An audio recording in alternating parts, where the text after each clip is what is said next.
Hello, I'm Dr. Stephen Bueno. This is Northampton Community College Ethical Issues. This lecture is on immigration associations and enforcement.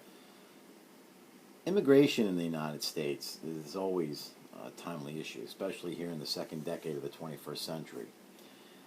Now, not unlike other divisive issues, some aspects of the topics always have to include and will include rational discussion. That's always the foundation of philosophical thought and dialogue.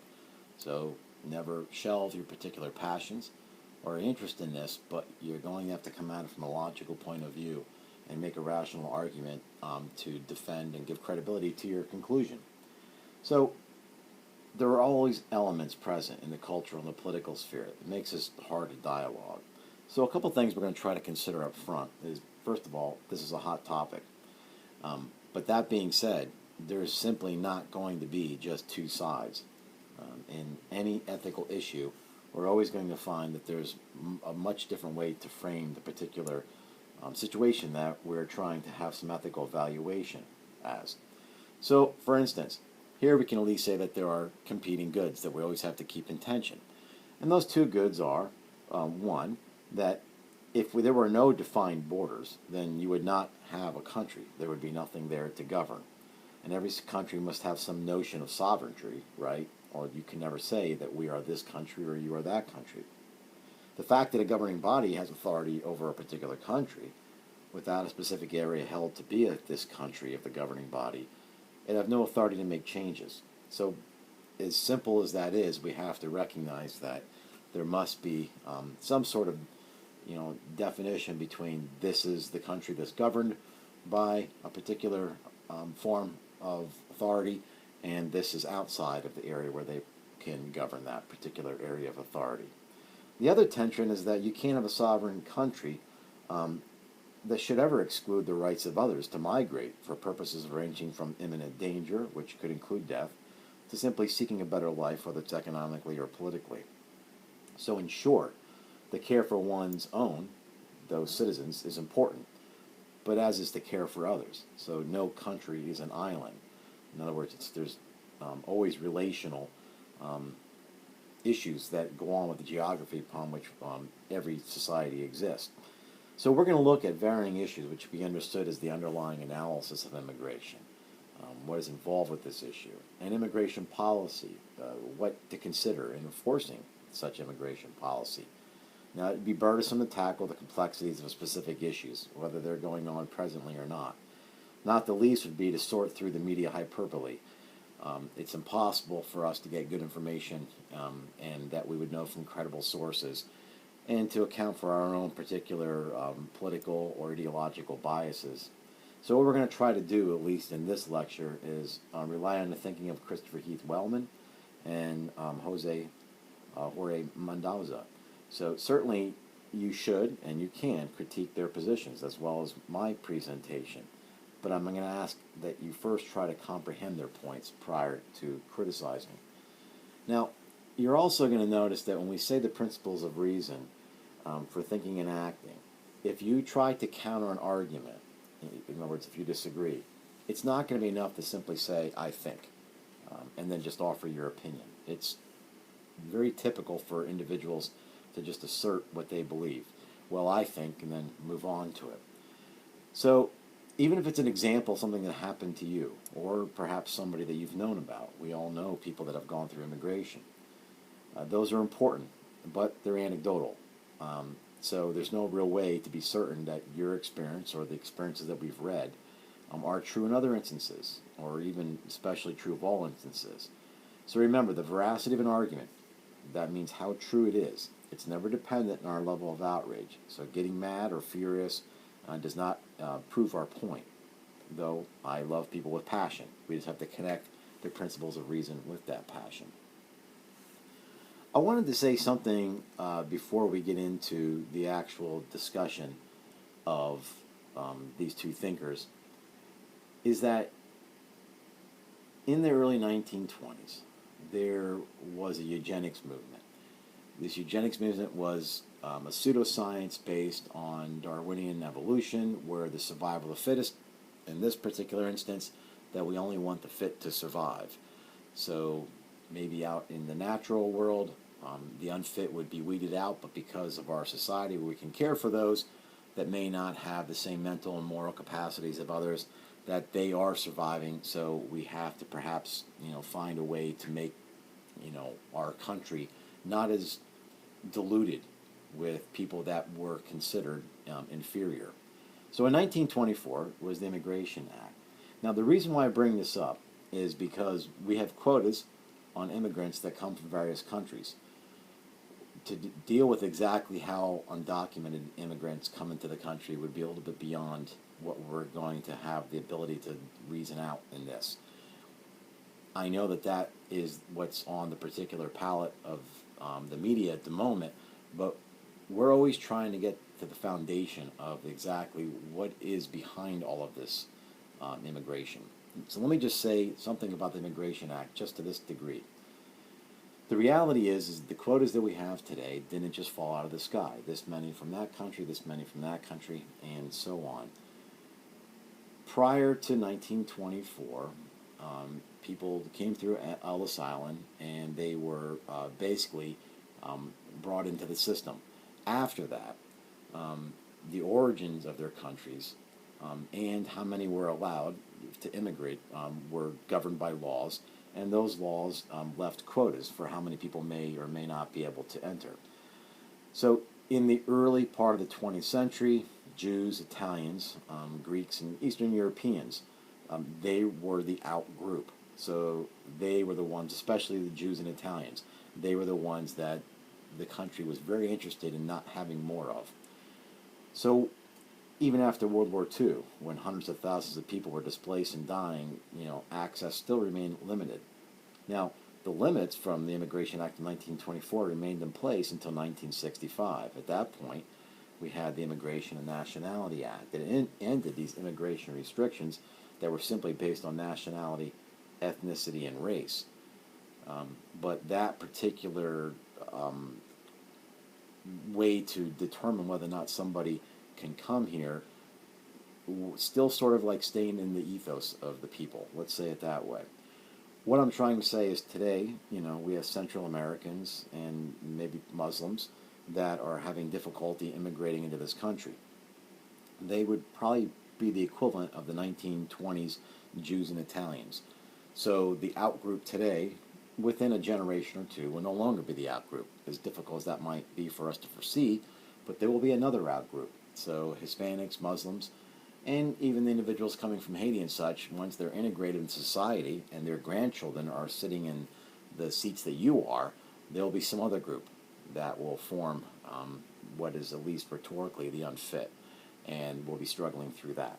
So just keep that in the back of your mind that this is not a new phenomenon. This has been going on a long time, and the things that have been laid as foundations that we see as unjust today were put in as unjust well over 100 years ago, or at least 100 years ago. So let's discuss the principle of the freedom to associate and how it's understood with the political thought of Christopher Heath Wellman. When Wellman claimed that he, had reached the stark conclusion that every legitimate state has the right to close its doors to all potential immigrants, he's not saying that we should close our doors to all potential immigrants. He means to say that you personally should feed the hungry and clothe the naked in your midst, but you don't have to. So it's pretty much an act of charity. He forms this on the principle of what he calls the freedom to associate, which means you can associate with those whom you want to, and you can also not associate with those whom you want to. He compares this freedom to being able to marry whom you wish, or join a religious community of your choice, etc. When he concludes that the right to not associate, what he's doing is he's affirming those people have the right to not marry you. In other words, nobody's forced to marry you if they don't want to, and nobody's forced to join your religious community. To say which people belong or do not belong to a group, right? If they cannot say that, then what exactly constitutes the group? So a group has to have boundaries, just like a country has boundaries. So as in marriage, you have the right to stay single or you have the right to marry, but that right belongs to others also to stay single and to not marry. So he then makes a transition from this to countries by stating that, one country cannot unilaterally access another or annex another. The reason is that each country has proper borders, and those borders define what they are as a nation. So Wellman's making the case that why people in a country should care about political membership and immigration. He states that this group self-determination is having control over the group, which in turn gets to be self-determining. So any group that comes in as an immigrant, they then form the group that makes decisions on who else comes in next, that type of thing. So another reason he offers this is that every country has duties towards distributive justice, right? So taxes are collected, and those are the burdens of the citizens that are given to the whole. And then it has to be justly distributed to those in need, in other words, the benefit of the citizens. So if you consider these three things, right, that one can freely associate with whom one wants or to not associate with whom one wants, and that the group, which has these boundaries, in our sense the country, has a right for self-determination. So there has to be some control. And distributive justice means that whoever does receive benefits from that group, whether they're here documented or not, that comes from, let's say, funds and such, taxes from the citizens who are there, which then benefit the citizens, but also those who are on their land. So Wellman then next considers what he calls the egalitarian case, for or against open borders. This is sometimes known as winning the citizenship lottery, right? So in other words, none of us had control over the countries we were born in and became citizens. We didn't say, I'd like to be born there. So in the words of, Joseph Corin's, he used a citizenship in West liberal democracies is the modern equivalent to feudal privilege, right? It's inherited status. So for somebody who's born in the United States who had no control over that, it's winning the lottery, quite frankly. So without summarizing all of Wellman's responses, I just want you to consider these three societies. He says, the A, B, and C. He says, okay, so there's those in community A, and they all would have the same comparative wealth. And then there's those in community B who have the same comparative poverty. So you have one group that's equally prosperous, one group that's equally poor. Now he says both A and B really have know nothing of each other principally, right? But he says there is a community of mixed prosperity and mixed poverty, group C. Now this is where a disparity exists between groups within the community, both the wealthy and the poor. They're quite aware of each other. Now, if you want to reframe this so that it's easy for you to understand what's meant here, think of community A as a developing country. Community B is a developing country, and community A is a well-developed country. So if there's more homogeneous groups within those communities, then they're pretty much all equally prosperous. Now, the United States has some disparity, but not compared to developing countries in that sense. Community C, where you would see a mix of prosperity and you would see a mix of poverty. So both in the wealthy and the poor, they're quite aware of each other. His argument is that we should be more concerned with eliminating the equality in the community C. So there has to be something to make this more equal. So would that become a higher priority than worrying about those who are outside of a country's border and therefore out of the country's primal interest?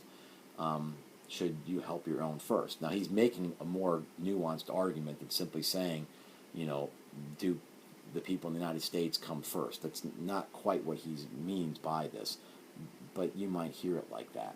So the equality with community C, it manifests itself, one is relational within a state, here a country, right? Should be a consideration over and above just simply being lucky to be in the community A or unlucky to be in community B. So he recognizes, luck is a factor in equality. Only he claims that it's not the main factor, and it doesn't trump freedom of association, which again means that people simply have the right to help or not help whoever they should. He concedes that this is rather simplistic. So he's just trying to make an analogy to start a conversation. So before you critique his analogy too much, at least be generous that he's just trying to start a conversation. But so he concedes this is rather simplistic, and the disparity between A and B is often staggering, right? And also that A and B are not so unconnected and unaware of each other. So A and B don't live on two different islands where they never heard of each other, nonetheless. So here I just want to quick switch the mode somewhat into the political and social thought of, Jose Jorge Mendoza. There's a movement towards the ethics of immigration law and also how you implement those particular laws. I'm sorry, I should have at least brought up just combining A and B as luck and community C being relational. Nonetheless, again, it'd be nice if there was simply a straight path between a state's ethical ethos enshrined in law. So this is where our country believes it's right, and we enshrine in law, and then we enforce those laws, which result in the creation of justice. But alas, that's never the case. No matter how we try to increase justice in our world, our laws always have some falling short of their ideals.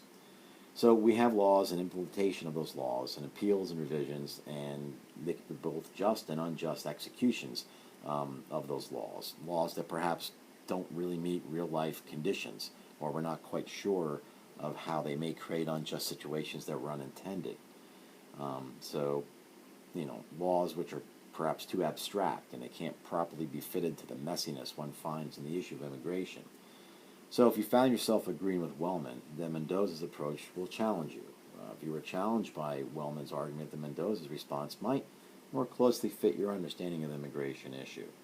So with Mendoza, the situation with immigration is not whether there is a policy and then argue about the morality employed to enforce that policy, but he first examines the morality of the strategies in order to see what kind of policies are morally permissible in the first place, right? So he'll ask questions like, in short, the state is limited in determining what factors lead to excluding or admitting immigrants. They can be internal or they can be external factors. So first, with these external factors for immigration, his philosophical ethic is that one needs to consider the presumptive rights of the immigrant, which would include their socio-historical circumstances, where they're coming from. Should also include their familial relationships, and also should include the immigrants' economic realities that they have that they're bringing to it. So then, on the internal considerations, Mendoza makes the point that with immigration there are certain presumptive protections, meaning that there's the way the internal policies are implemented should ethically be determined by, say, an equality of burdens or universal protections, or does the policy ostracize minority communities socially and also civilly? Now, with both of these external and internal factors, he speaks of the justified limits of border enforcement, right? He begins by recognizing that one type is the prevention through deterrence, which manifests in sort of like a military-style strategy. Now, this would include natural barriers, the type of terrain, border patrol agents, accessible points of entry, and a wall. So prevention through deterrence. Now, it was believed that initially this would lead to an increase in migrant death, as migrants would utilize the unpatrolled areas by the inhospitaliness of the environment, like very hot deserts or rivers that are a river that is uncrossable and such. And then that deterrence would stave off any migrant crossings.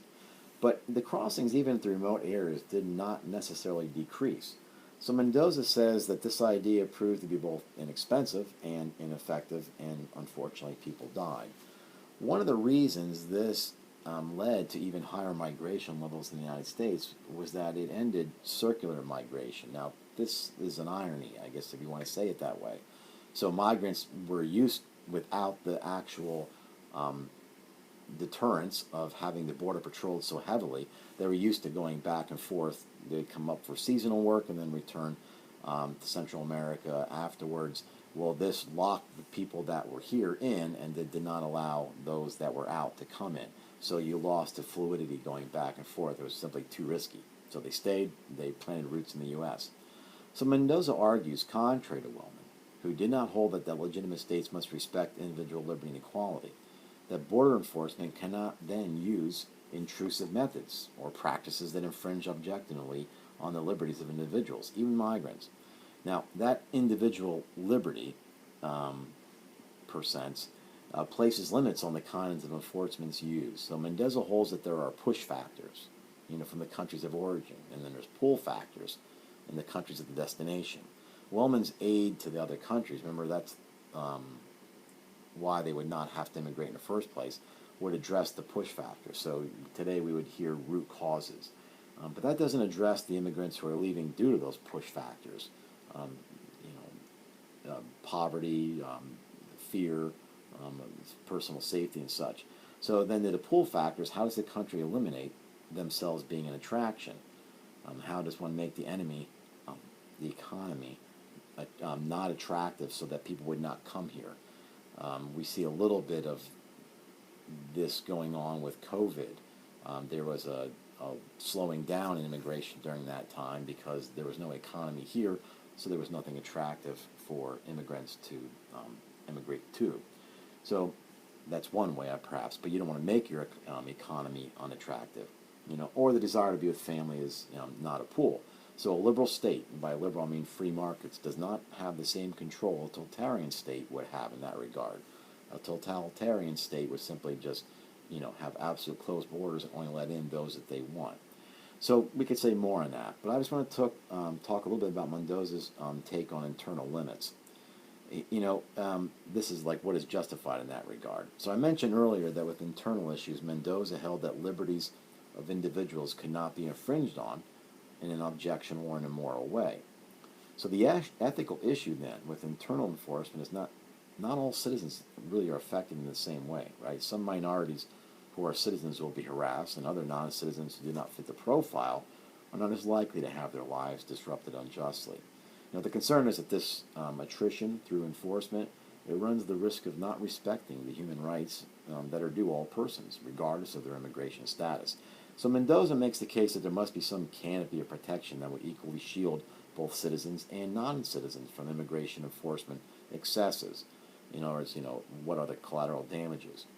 If let's say if raids can be conducted without a warrant, then even those groups that fit the profile, minorities, they're going to be susceptible to unjust burdens that regardless of their immigration status. So they might, because they resemble physically the immigrants, be suspected to be non-citizens.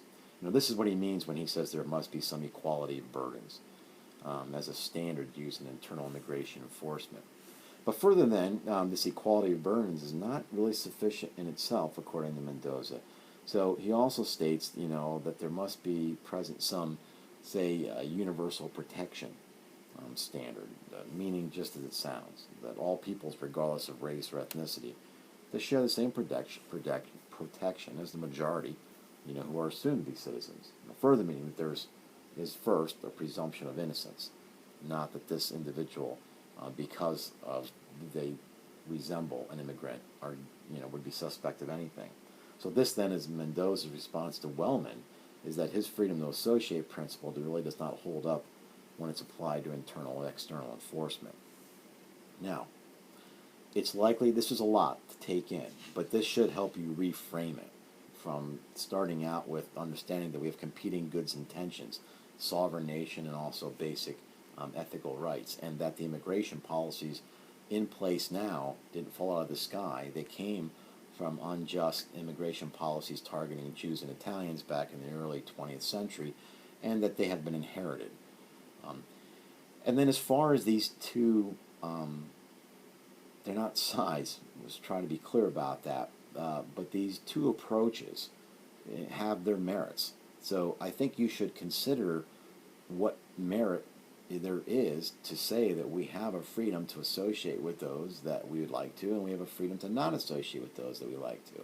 In other words, the United States could not take care of the entire world economically. So even those that do come in as immigrants, whether they're undocumented or not, still perhaps win a little bit of a lottery just because they're in proximity to the United States or have access to the United States. We feel bad for individuals that might not have the same access to resources, health, and wellness, and employment that we have, but there's plenty of places in the world that do not have that, and we could not, as American citizens, take care of all of them. So we have to make decisions somewhere. But then the other aspect of this, the other approach, is that there are these factors that are driving people from countries we might have, and probably do have, ethical obligations to take care of root causes. But those are very dynamic and not easy to do, and they may not have the outcome that we particularly are hoping for. And we want our country here in the United States to be good, and if the economy is good and there's safety and security, then people are going to continue to want to migrate here. regardless of the exceptionalness that somebody may think of the United States, it still is a point of destination for many people to have their hopes and dreams. But we have to find some way to share the equality of burdens. And we also should have universal protection standards. I don't think those are exactly, out there as far as, ethical fringes. So anyway, you might find yourself attracted to one of these angles on the immigration debate more than the other. And it's also likely that you're going to have some issues with each. I do. And perhaps you're going to find strengths in each. I do too. But part of the immigration issue here, as far as being a topic for this ethics course, is I want to offer a way for you to have a conversation about this without moving to the extreme sides. Open borders, closed borders, alienation of those who were not born here, looking at them as less fit, because then we'd be back how they were in the early 20th century. So we have to find ways to talk about this and be able to confront another person's ideas and perhaps even solutions without attacking the individual. So every philosopher here, Wellman and Mendoza, they have important points to consider, and I'm hoping you consider them. And Wellman wrote prior to Mendoza, but nonetheless, Mendoza's response to Wellman, I think, was respectable, and you'd have to ask yourself, was it constructive? Anyway, this should at least start the conversation. Thank you for watching and listening.